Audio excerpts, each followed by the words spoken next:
Hi, my name is John Zwick, and today I'm going to be talking about management mythologies. So, the one I'm going to be talking about is the Waterfall mythology. It is the oldest mythology on the list. It was outlined by Dr. Winston Royce in 1970 to a response of increasing complex natural or nature of software development. So, just I guess the increasing development of software.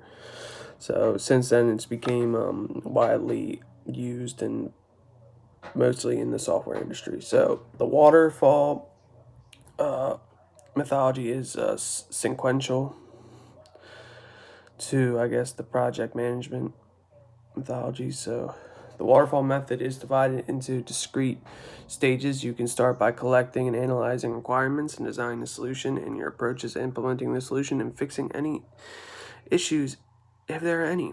But each stage of the process is self-contained, and you wrapped up one stage before moving on to the next stage. So graphically, it is a waterfall. So like it goes one after the other, basically.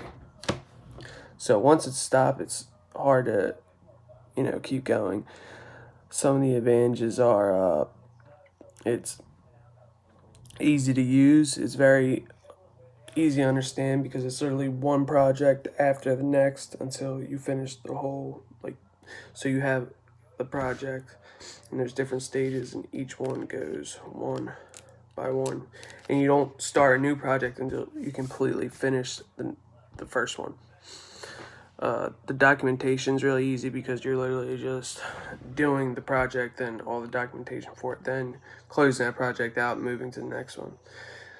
The risks that are involved is once you start, you can't really, there's no editing in the middle.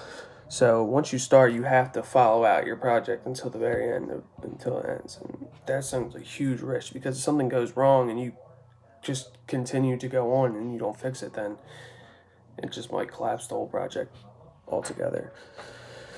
So it's really good for, these projects are really good for short, simple projects, projects with clear and fixed motives, like you know exactly what you're doing. You don't want a project that can change at any moment.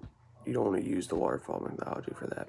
So maybe use the agile methodology if your project has rapid changes in it or different parts moving. So this is a one part machine for the waterfall. That's so thank you.